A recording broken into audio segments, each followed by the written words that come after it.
Tom Reed stood at attention, trying not to fidget as the massive blue-skinned alien instructor paced in front of the new recruits. The metal floor of the space station felt cold even through his boots, and the artificial gravity seemed oddly light, making his movements feel bouncy and uncertain. "Welcome to the Galactic Defense Force Training Facility," the instructor's translation device boomed. "I am Chief Instructor Rock. You represent the first mixed-species training group in GDF history. Look around you, these are your fellow defenders of peace in the galaxy." Tom did look around, and what he saw made his heart sink. He was the only human in a room full of aliens from at least 6 different species. Most of them stood nearly 8 feet tall, with bodies that seemed built for war. Compared to them, his 6-foot frame felt small and unimpressive. A group of gray-skinned aliens with ridge-lined faces kept glancing at him and making clicking sounds that his translation device identified as laughter. One of them, taller than the rest, leaned down to whisper something that made the others burst into more clicks of amusement. "Recruit Reed." Chief Rock's voice made Tom snap his attention forward. "Step forward." Tom moved to the front of the formation, conscious of every eye and sensory organ focused on him. The artificial gravity made each step feel like he might accidentally jump too high. Recruit Reed represents the first human accepted into the GDF. His planet, Earth, has only recently joined the Galactic Alliance. Rock's 4 eyes blinked in sequence. Despite their primitive technology, humans passed the basic qualification tests. We shall see if they truly belong among the stars. More clicking laughter came from the gray-skinned aliens. Tom kept his face neutral, but his hands clenched into fists at his sides. He'd faced doubters before, growing up in a small town in Montana. They'd laughed when he said he wanted to be an astronaut. They'd laughed harder when he said he'd be the first human in the Galactic Defense Force. He was used to proving people wrong. The first test came sooner than he expected. After the introductions, the recruits were led to the equipment room to be fitted for their training gear. The Armory Master, a squid-like being with tentacles that moved with incredible precision, began distributing standard-issue gear. "This is the basic training suit," the Armory Master explained through the translator. "It weighs approximately 40 units. The alien used a measurement Tom's translator converted to roughly 120 pounds. The gray-skinned aliens lifted their suits with ease, their muscular arms barely straining. The tallest one, who Tom's translator identified as Recruit Dax, made a show of swinging his suit around with one hand. "Perhaps we should find something lighter for the human," Dax suggested, his clicking speech dripping with mock concern. "Their kind seems so delicate." Tom stepped forward without a word. The Armory Master extended a tentacle holding his training suit. With deliberate casualness, Tom reached out and lifted the suit with one hand. The weight felt familiar, similar to the hay bales he used to toss around on his uncle's farm. He slung it over his shoulder like it was nothing more than a jacket. The clicking laughter stopped. Several sets of alien eyes widened. "Will there be anything else, sir?" Tom asked the Armory Master, keeping his voice level. The squid-like alien's tentacles rippled in what might have been surprise. "No, Recruit Reed. You may proceed to your assigned quarters." As Tom walked out, he could feel the stares following him. He allowed himself a small smile. They hadn't even seen what he could really do yet. Earth's gravity was nearly twice what the station maintained, and he'd spent years training for this opportunity. This was just the beginning. The next morning, Tom's muscles ached from adjusting to the station's artificial gravity. Every movement felt like he might accidentally leap across the room. He'd spent half the night practicing basic movements, walking, sitting, even picking up objects, until he could do it without looking like a drunken kangaroo. The training facility's mess hall buzzed with alien chatter as Tom entered. Various species clustered at different tables, some eating foods that made his stomach turn. He grabbed his assigned nutrition pack and found an empty spot at the end of a table. Well, if it isn't the gravity-bound wonder, Dax's clicking voice came from behind. The gray-skinned alien sat down across from Tom, followed by his usual group. Tell me, human, do your people still live in caves? Or have you managed to build houses that reach 2 stories high? Tom focused on his food, a paste that supposedly matched human nutritional needs. It tasted like cardboard mixed with great medicine, but he'd had worse. I asked you a question, cave dweller, Dax pressed, his ridged face twisting into what might have been a sneer. Actually, Tom replied calmly, I grew up on a ranch. 3 stories, if you count the barn loft. Great place for lifting hay bales and wrestling cattle. A new voice joined the conversation. Wrestling what? This came from a crystalline being whose transparent body refracted light in fascinating patterns. Tom's translator identified her as Recruit Lux. Cattle. Large animals we raise for food, Tom explained. Some weigh over 2,000 pounds, about 670 units in your measurements. You expect us to believe humans wrestle with beasts that size? Dax scoffed. Next, you'll claim you can outfight a Kroll warrior. The mess hall grew quieter. Tom noticed several aliens watching the exchange. He remembered reading about Kroll warriors, massive, rhinoceros-like beings known for their strength.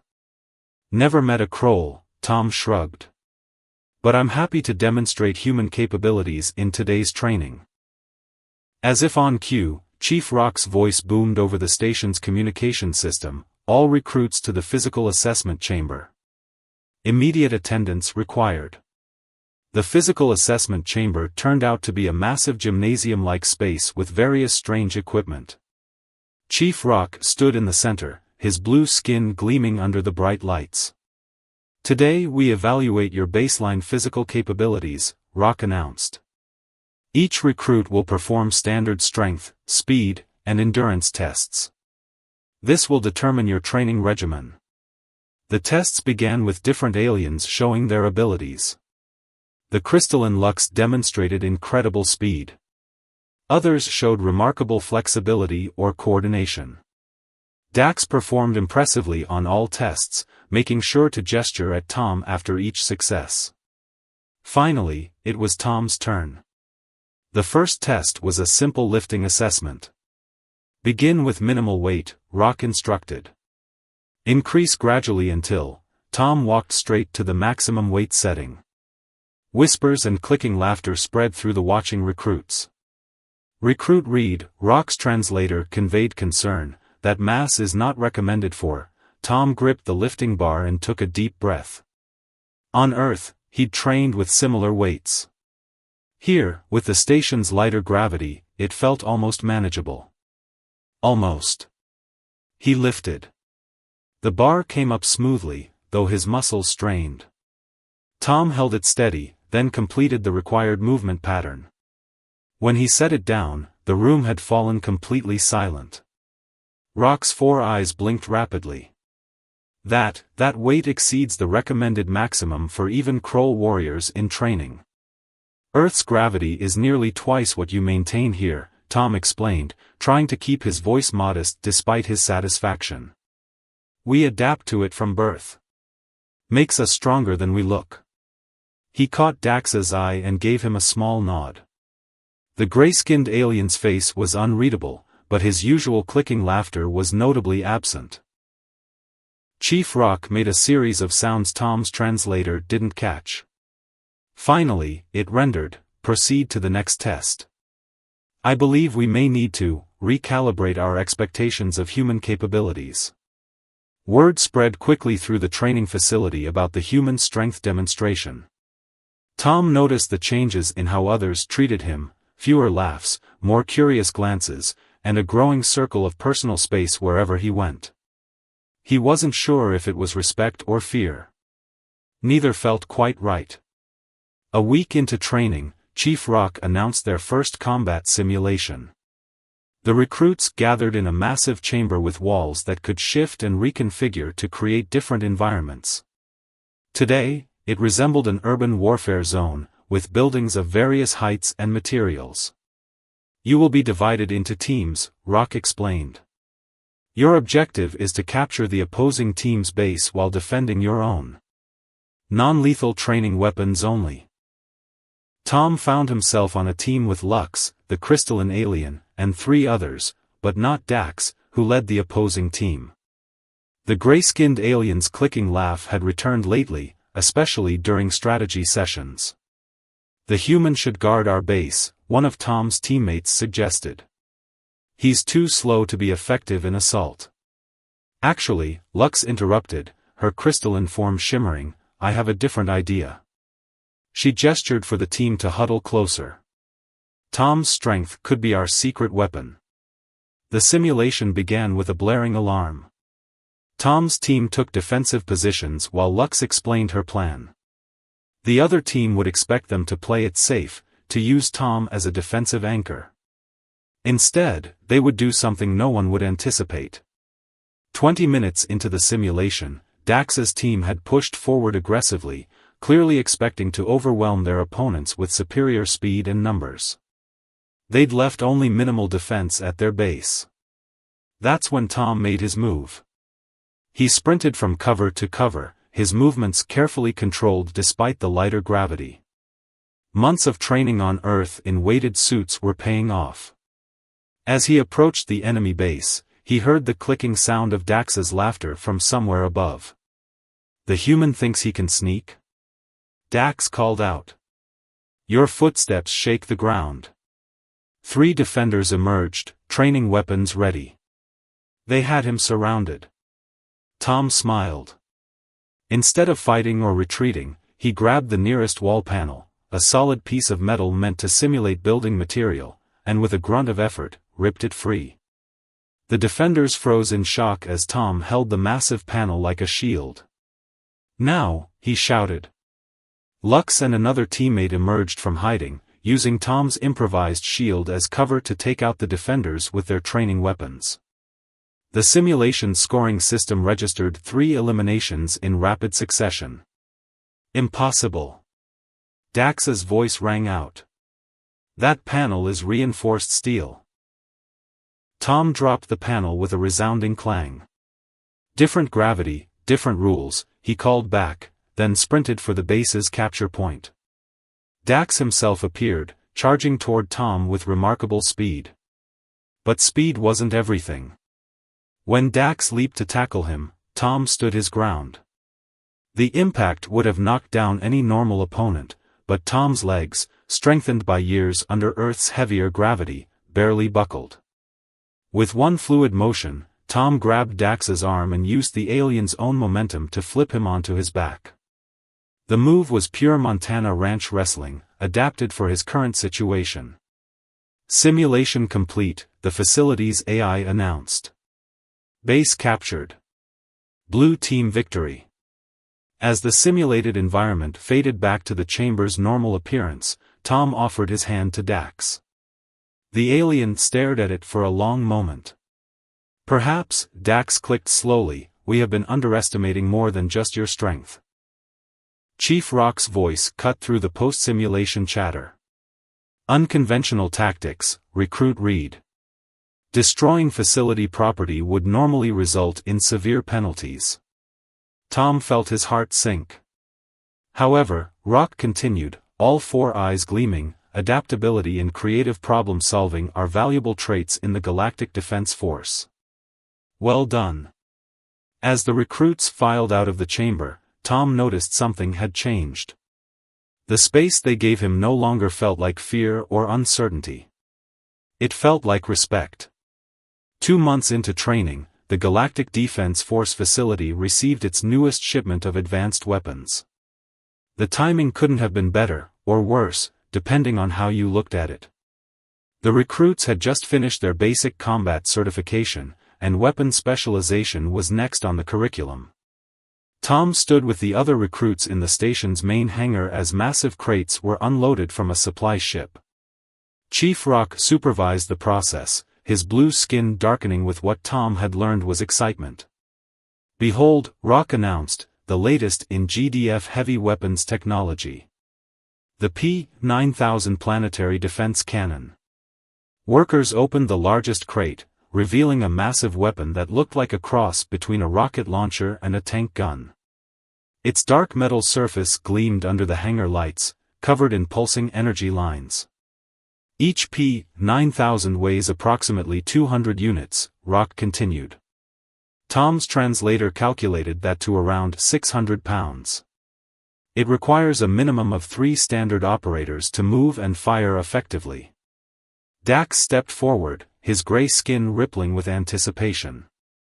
Since the combat simulation, he'd developed an odd sort of rivalry with Tom, not exactly friendly, but not hostile either. Permission to attempt a solo lift, Chief? Dax clicked. Rock's 4 eyes blinked in sequence. Granted. But do not attempt to fire. This demonstration is for lifting capability only. Dax approached the weapon. His powerful arms strained as he tried to lift one end. The weapon shifted slightly but remained largely unmoved. After several attempts, Dax stepped back, his breathing heavy. As expected, Rock said. The P-9000 is not designed for single-operator use. Even Kroll warriors use mechanical assistance to, permission to try, sir? Tom interrupted. The words were out before he could stop them. The hangar fell silent. Rock stared at him for a long moment. You understand, Recruit Reed, that this weapon masses more than 4 times the weight you demonstrated in your initial strength test? Tom nodded. Yes, sir. But Earth gravity makes a difference. And? He hesitated, then continued, I haven't exactly been showing my full strength. More silence. Finally, Rock nodded. Permission granted.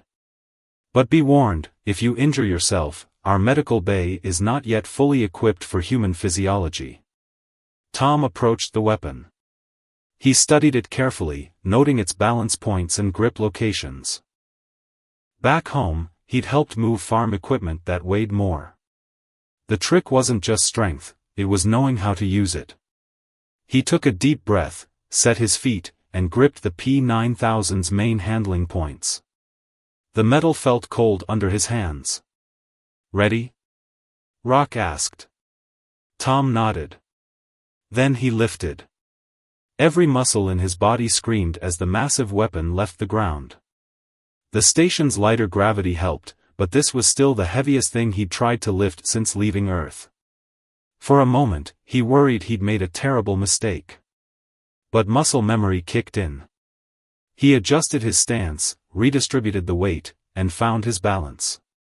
Slowly, carefully, he raised the P-9000 to firing position. The hangar erupted in a chaos of voices, clicks, whistles, and other alien sounds his translator couldn't process fast enough. Through it all, Tom held the weapon steady. Impossible, someone whispered. The translator didn't identify who. Lower the weapon, Recruit Reed, Rock ordered. His tone was different, more intense than Tom had ever heard it. Tom carefully set the P-9000 down, his arms trembling slightly from the effort. When he stepped back, he saw that every eye, optical sensor, and sensory organ in the hangar was fixed on him. Rock approached slowly. It seems, he said, we must reconsider our equipment designs. And perhaps, our understanding of human potential. From the crowd, Tom heard Dax's familiar clicking, not laughter this time, but something closer to applause. News of Tom's feat with the P-9000 spread through the facility like a solar flare. Within days, the Galactic Defense Force's top brass arrived at the training station. Tom found himself subject to a battery of tests, each designed to measure the full extent of human physical capabilities. Lift this. Now try this. Show us that again.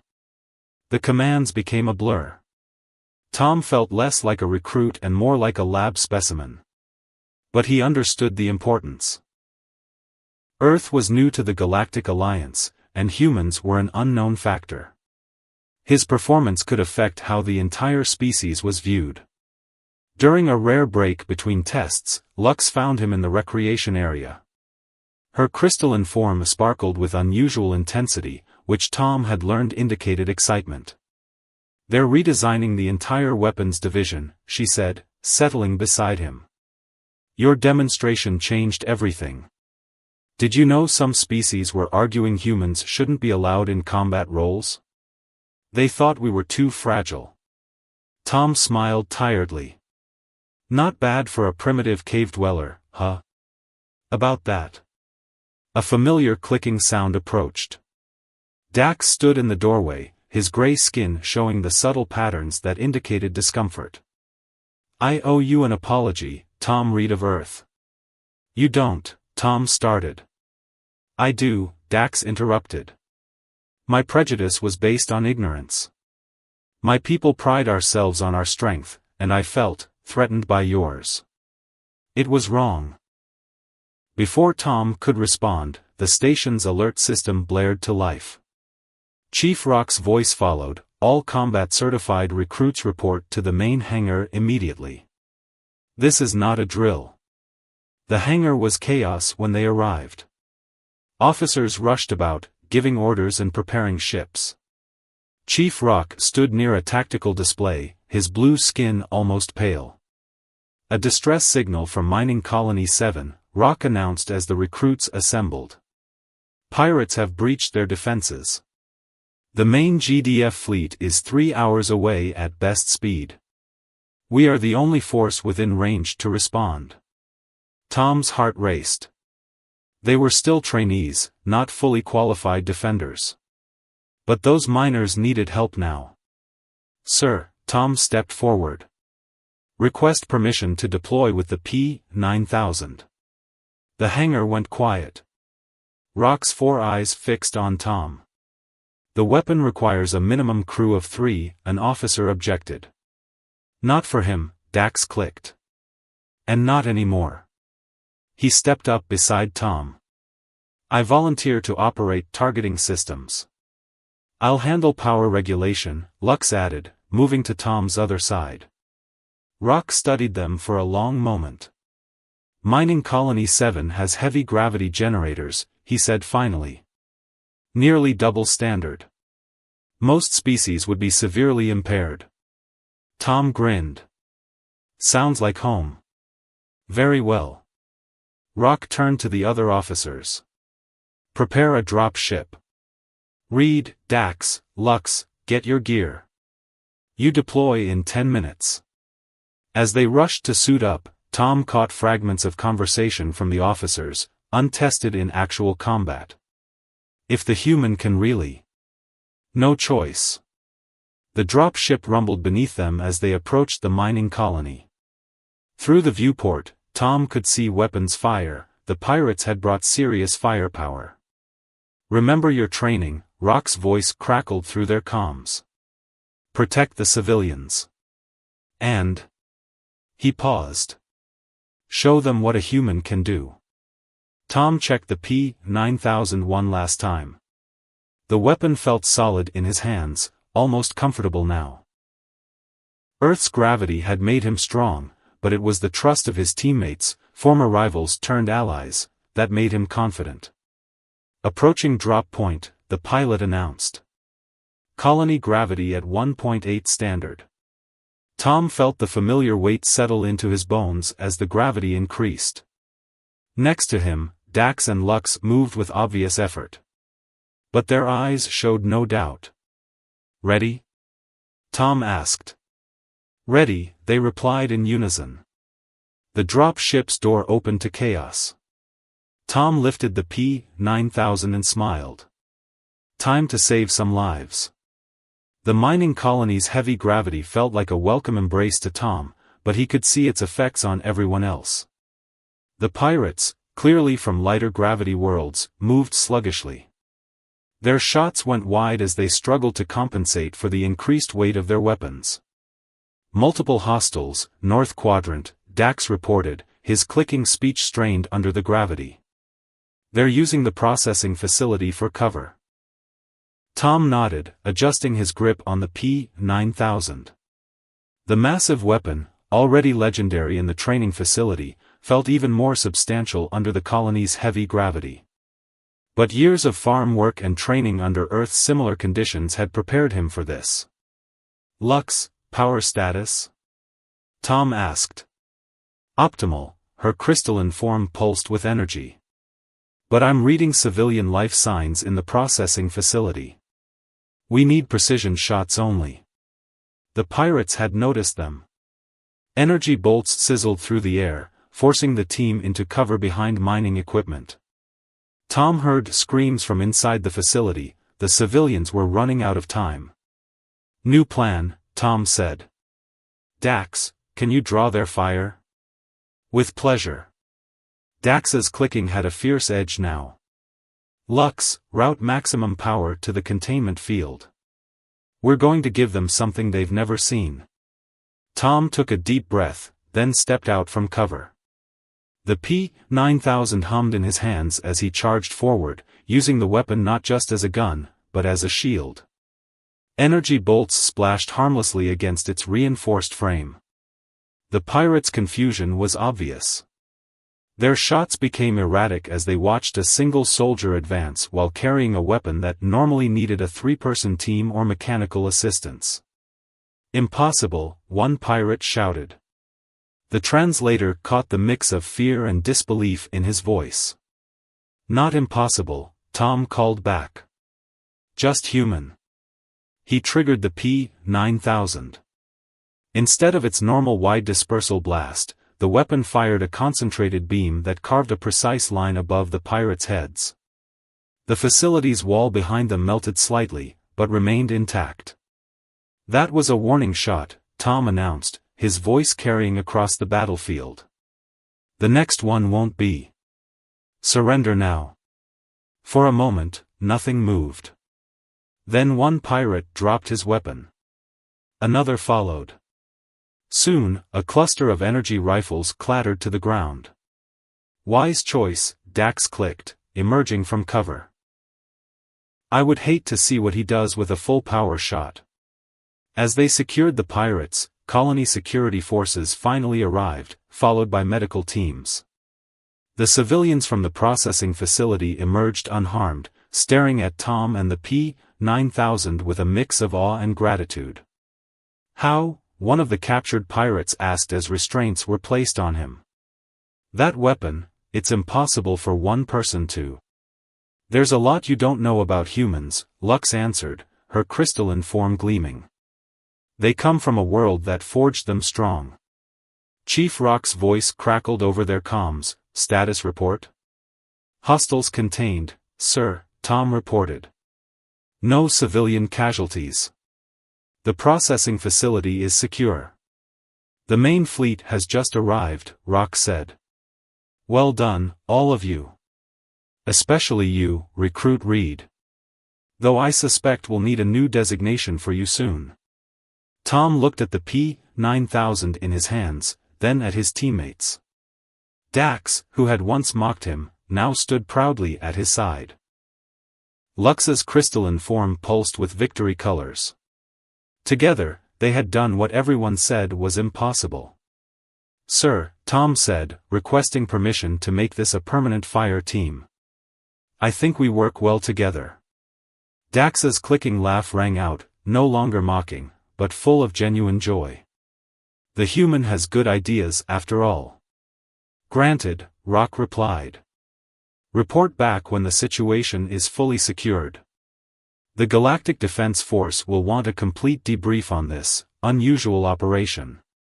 As cleanup began, Tom couldn't help but smile.